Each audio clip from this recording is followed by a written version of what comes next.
আসসালামু আলাইকুম। আমার স্ক্রিনটা কি দেখা যাচ্ছে আপু? আচ্ছা। আম আমাদের আমরা যখন কোনো প্রজেক্টের ড্রয়িং একদম জমা দেই A to Z, তো এখানে একটা সাইট লেআউট বা লোকেশন লেআউট থাকে। তো অনেক সময় লোকেশন লেআউটটা তো অনেক বড় থাকে। সেক্ষেত্রে অনেকগুলি ড্রয়িংস থাকে। এটা যখন আমরা প্রিন্ট দেই, তখন এটা অনেক গাঢ়, মানে একদম কালো ডার্ক হয়ে যায়, কিছু বোঝা যায় না ড্রয়িংগুলি।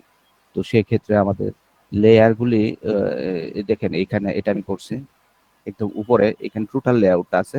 আর এখানে জাস্ট ব্লো আপটা আছে, যে এই বিল্ডিং এর ড্রয়িং, এটা ওই বিল্ডিংটা ব্লো আপ করে দেখাইছি। যখন এটা আগে প্রিন্ট দিতাম, তখন এটা অনেক ডার্ক হয়ে যেত, কিছু বোঝা যেত না আর কি। তো এটাকে আমরা লেয়ার ওভার রাইট করতে পারি। লেয়ার ওভার রাইট করে জাস্ট মডেলে সবই ঠিক থাকবে, জাস্ট এই ভিউপোর্টটাতে আমরা লেয়ার ওভার রাইট করব। লেয়ারগুলিকে আমরা কন্ট্রোল করব। কালার, কোন কালার, মানে একদম লাইট, খুবই লাইট কালার, এবং এটা লাইন ওয়েট কি হতে পারে সেটা দেওয়ার জন্য। তো আমাদের সিভিল এন্ড স্ট্রাকচার ড্রয়িং সব ব্ল্যাক এন্ড হোয়াইট দিতে হয় আর কি, সব জায়গাতেই। তো সেক্ষেত্রে আমাদের একটা মনোক্রম সিলেক্ট থাকে, সেই মনোক্রমটা হলো, সরি, প্যান অ্যাসাইনমেন্ট সিলেক্ট থাকে, সেটা হলো মনোক্রম আর কি। এটা অটোক্যাড ডিফল্ট প্যান অ্যাসাইনমেন্ট।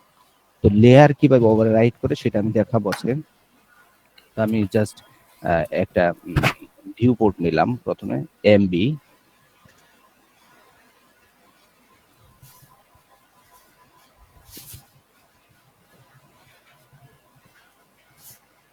এই যে দেখেন এই জায়গায় আমি এটা যদি যে কোনো একটা স্কেলে ফিক্স করি, তো এটাকে এরকম কালার আসতেছে।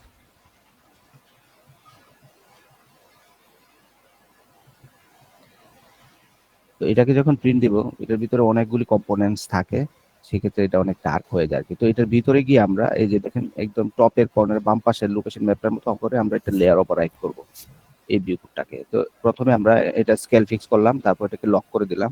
লক করে দিয়ে আমরা ভিতরে গিয়ে লেয়ার ম্যানেজারে ঠিক করব, LA, লেয়ার ম্যানেজার।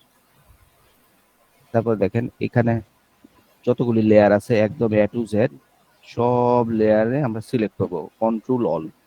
তারপরে এই যে দেখেন একটা আছে কালার, আরেকটা আছে বিপি কালার।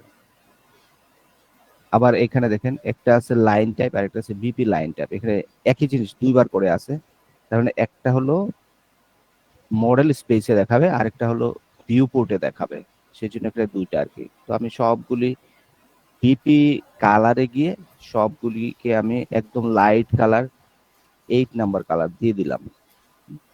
আর লাইন ওয়েটও আমরা এখানে দিতে পারি। এই যে line wait, BP line wait, এটাতে ক্লিক করে এটাকে একদম সর্বনিম্ন কালার 05-এ দিয়ে দিলাম। হ্যাঁ, হুম। তারপর এখনো হয় নাই, কারণ মনোক্রমে আবার আমাদেরকে কন্ট্রোল করতে হবে। তো আমরা আবার কন্ট্রোল পি দিয়ে প্লট স্টাইলে গেলাম। তো এখানে দেখেন মনোক্রম, এটা হলো অটোক্যাডের মানে ডিফল্ট অ্যাসাইনমেন্ট। তো এটাকে আমরা একটু জাস্ট এখানে যতগুলি লেয়ার আছে এরা সবগুলিকে ব্ল্যাকে দেওয়া থাকে আর কি। তো যেহেতু আমরা সবগুলিকে 8 নাম্বার কালার দিছি, তো আমরা জাস্ট অনলি 8 নাম্বার কালারটাকে এই জায়গায় এসে ইউজ অবজেক্ট কালার দিয়ে দিব, মানে যেটা আছে সেটাই, মানে ইউজ অবজেক্ট কালার মানে হলো এই অবজেক্টগুলি কি কি কালার আছে। অথবা আমরা এই জায়গায় গিয়ে ইন্ডেক্স কালার থেকে 8 নাম্বার কালারটাই দিয়ে দিতে পারি। মানে 8 নাম্বার কালার যতগুলি কালার আছে ওগুলি 8 নাম্বারে প্রিন্ট হবে। আর এখানে স্ক্রিনিং আমরা দিতে পারি 90%। এখানে নর্মালি 100% থাকে। তো আমরা কি একটু স্ক্রিনিং কম করে দিলে আর একটু লাইট হবে। তো আমরা এই জায়গায়